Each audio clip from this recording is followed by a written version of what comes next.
With the jacket? Yeah, it's whatever. Why? Because it's not yours? Yeah. Well, you left yours somewhere else. Hey, good morning, guys. This thing running? Hope so. Does it look like it's running? Yeah, it's running. Talk about the scuba diving things. Oh, okay, yeah. Today's December 23rd, 2019. And yeah, 2 days before Christmas. 2 days before Christmas. And but first I got to tell you what we did yesterday. Yesterday we made tamales, and we had a big old family thing. Unfortunately, my son from Texas wasn't able to be here with us, but it was me, Axel, my two daughters, and we made like what was it, 11 dozen tamales, and did that. Then got up this morning. We went to bed about 2 or something like that. Got up this morning, made some machaca from the pork that we were eating. Machaca is some bell pepper, some onion, some what else? That's it, I think. Bell pepper, onion, and some of that pork shoulder, and mixed it up, and then put some eggs in there. And we ate it like you could eat it by itself, or you can make little tacos out of it. And we had little tacos. So I mean, not little tacos. I mean regular sized tacos, because we're not little people. But that's what we did, and it was a pretty busy day. I'm pretty busy right now with the old Axel giving me a ride here because busy. Got up out of bed at 5:30 in the morning, warmed up my daughter's car, off to work she goes, and helped my wife wrap some presents, and my day still got to keep going. And well, I didn't wrap any presents. All I did was do some writing on it. I didn't actually do anything physical. But anyway, my little Axel wants me to tell you about my history as a scuba diver. Believe it or not, I was a scuba diver. I think it was NAUI. I was certified NAUI, just general. And I've got a lot of things to say about that. We were talking about that the other day, and he felt it was interesting. I think it's interesting. Personally, I think it was very scary and stupid when I was young to do what I did, because now that I'm older, I'll never do it again. I'm 59, and when I was doing all this stuff, I was like 20, 21, 22 maybe. And I went to Mexico, and in the Yucatan area, and I was scuba diving with this friend of mine that I was working with at General Dynamics at the time, and we took a scuba boat down from a scuba dive shop, and we took it out, and we had a couple of dives. First dive was nice, so like a 15-foot dive, a nice little, kind of like a snorkel. It was a snorkel, really.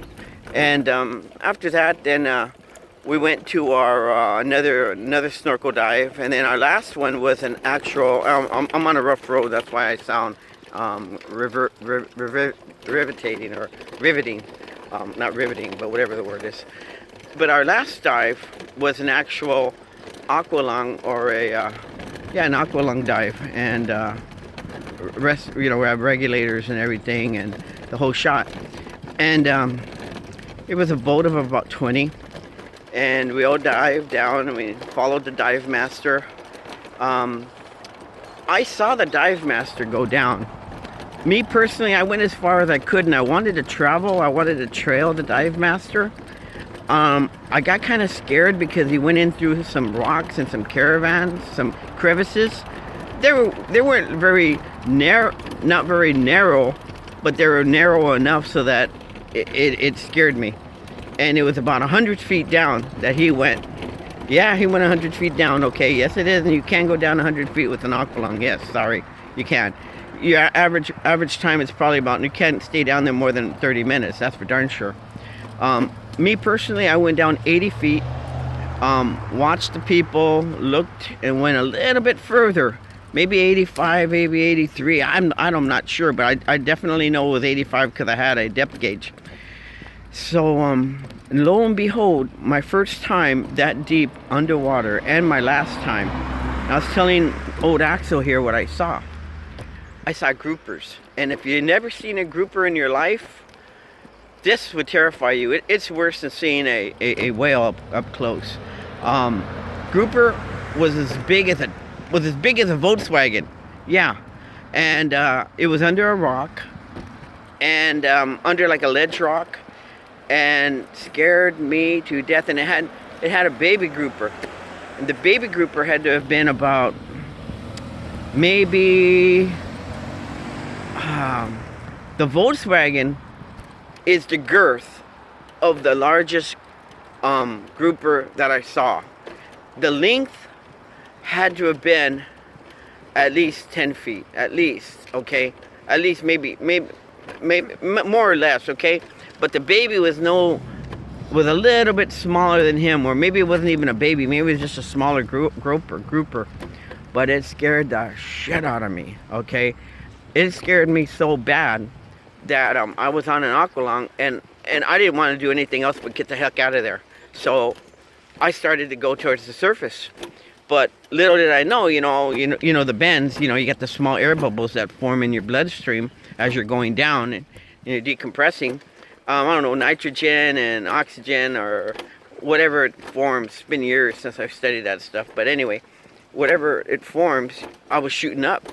Lucky for me that there was another scuba diver that grabbed my ankle, held me down, cautioned and motioned me to relax, don't breathe hard, breathe easy. And I was like, okay. And I was looking at my regulator, and it was telling me like I had like maybe at that time, I had like maybe 15 minutes, I guess. Okay, because I wasn't down very long. I mean, I went whoop, then swam a little bit, and then whoop, back up again. I didn't know how long he was going to keep me, but I just wanted to leave. But I felt safe with him because there was two of them watching me like a big baby. And after a while, I decompressed, and he told me to go ahead and go up. And as I went up, just for the safety precaution, another guy was there before about maybe 20 feet before I got to the surface, held me another couple of minutes. Then I finally got up. But that was an experience that I recommend anybody to do. But me personally, I would never do it. Then I talked to the little Axoman about the time when I was free scuba diving at what would I say, off the pier? Yeah. Off the pier, because me and my friend were trying to catch lobsters. And I had a lobster pole that I was using. And as I was searching for lobsters, I would dive down. Maybe it had to be more than 15 feet, maybe 20 feet. But as I dived down, the current would take me in one direction. So I had to start off against the current, with the current somewhere, for the current can drag me or push me in the direction of some particular lobsters that I was after. And once I got there, because they're all congregated underneath a ledge or a rock, I couldn't stay down because my weight belt wasn't heavy enough, and I was free diving. I only had at that time I was only doing it with a scuba, with a snorkel, and I had no weight, and I didn't want to grab anything because I didn't know what was going to pop out. Needless to say, I didn't catch any lobster, so I headed back towards the shore, and I had jumped off the pier when I first initially started snorkeling. But as I was going towards the pier again, I noticed through the perimeter of my eye, peripheral vision, that is, that there was a fish coming towards me.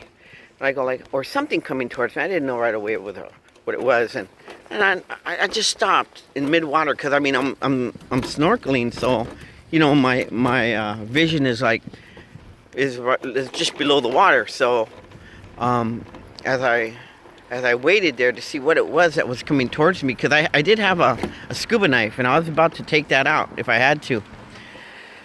Needless to say, I didn't have to do that. So, yeah, guess what it was? It was a barracuda. It was I keep telling the story, it could not have been 6 feet. Could have been 6 foot, 7 foot, but it had 2 pilot fish with it. So I don't know how big, maybe 5 feet, 6 feet. Barracuda, maybe I'm exaggerating, I don't know, but big enough to scare the hell out of me again. And this barracuda, like kind of like it looked like he was eyeballing me, and I just watched it, and then I was telling the old Axel, the barracudas are territorial. So what they do is they'll go around you, and they'll make a big circle, and they'll encompass your circle, encompass their area until they've encircled you to the point where they what Axel, till they're either gonna attack you or whatever. I don't know. I'm not too sure. I'm not a biologist or anything, but scary enough. So what I did was, as soon as he circled me, and he showed those big old pearly whites, man, whoo, had to have been no more than, I'd say 20 feet from me as he encircled me the first time, and I didn't wait around for the second time. And I started eyeballing him, and I watched him, and I watched to see him circle. At the same time, I was swimming backwards. I was like karate chopping the water underneath so I wouldn't make any splashes, and then I would paddle my way backwards. Karate chop in, paddle backwards. Karate chop backwards, and paddle. Karate chop, paddle. That's how I was going all the way back. And I forget about the pier. I was already gone away from the pier. I just wanted to get to shore now. But here's the problem. The closer I got to shore, I realized my problem was that this was Mexico, and they had a lot of uni, which is, what was it, Stevie? Which is the not Stevie, Axelman. Not unicorns. What is uni? urchins. Sea urchins. And sea urchins. They can get you. Yeah, and I only had my fins, and so when I took my fins off, I was what? Barefooting. All right, yeah, no, I didn't have on the little combo sock things. No, I did not. That wasn't before the time. That was in the early 80s, 82, something like that. And so I had to so I had already beat the barracuda, so I was cool. So now I was going to have to fight my way around these sea urchins and carefully walking over them without falling or tripping because the water was very slippery. So they'll get you. Over rocks, yeah.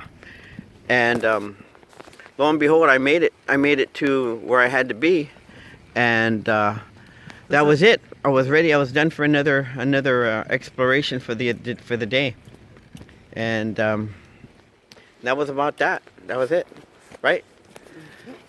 So that's my journey on my sea expeditions. What the time you and Mom went snorkeling? Oh You were yeah. about to say that one, but Mom kind of ruined the mood. Oh my God. And then another time when I was married, I got married, me and my wife were married, we went to Santa Catalina snorkeling. That's another incident right there. Boy, I tell you, I don't know why I got back in the water. They had black sea bass, they had Garibaldi, and I'm not talking little fish, I'm talking big fat fish that will grab a leg or swallow an arm. But apparently they must have been tamed because of all the people that go there for tourists and visiting, that they didn't really bother us. All they think that we were going to give them food, so they stayed around. But we didn't give them any food. We just wanted to get away. But they did try to nibble at my wife's ring because it kind of sparkled. Underneath it glistened with the sun because it was sunny. And they thought it was food, and she said that she had to fight off a couple because they kept on nibbling at her hand. She thought she was going to lose her ring. But anyway, we only went to a certain point, but we kept on snorkeling. And then after a while, I realized that we were farther. We went past where the submarines. They have like a glass bottom boat, and they have like a submarine. That it doesn't go all the way. It goes all the way. Doesn't go all the way down, but you get underneath there, and it just travels around, kind of like Disneyland. We had passed the perimeter Of the tour area. where the boat and the glass bottom boat and the submarine were embarking back towards shore. We were past that, and I realized that we're in Santa Catalina, and they have what there? White sharks, right? Great whites there. And I realized my wife was maybe about maybe about 35 yards away from me. And I said very calmly, because I didn't want to get her upset, I said, Hello there, honey. I think you should come back now. Why? I'm having so much fun, she says. Okay, I didn't want to tell her. There might be a problem of a shark coming any time now, maybe, and we're the only ones out here. And I had to say, so honey, I think you might want to come back. I'm not sure, but there might be sharks. So come on back now. Let's go in. So with that, she came in, and I told her, I said, Santa Catalina's got, is known to have sharks and great white sharks there. At the time that we were there, I don't know, but there have been sightings of them, and I wasn't about to find out, and I didn't want to find out. So, I looked down. Oh, here's another thing. I didn't want to look down when I was in there. When I did look down with my snorkel, yeah, I'm a big baby, so what? All right? Exactly. At least I did it. You know what I'm saying? Yeah. But, there's fish. Fish are nasty, man. God dang, man. And they're scary looking. Only the big ones, though. Yeah, they're big. They're huge. They're about as big as, like maybe you get, like, 4 basketballs together. And The big ones aren't supposed to look yeah, you got like two basketballs together and put them together. That's how big they were. They weren't like little teeny tiny tropical fish like you see on Jacques Cousteau. Yeah, not like the And then ones you in can't. aquariums. Yeah, and you can't catch them. You can't kill them because they're endangered. But that was that, and good experience. But it was fun. I did it. Been there, done that, done. I'd like my kids to do that.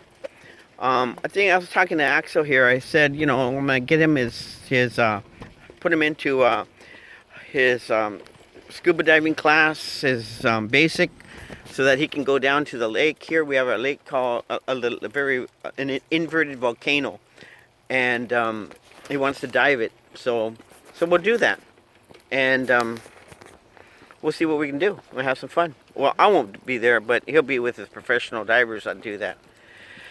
But that's that on that, right, Axel? Right. White whale. So on that note, we're gonna leave you guys, and I te watcho, Nacho. The watch on Nacho. I te watcho.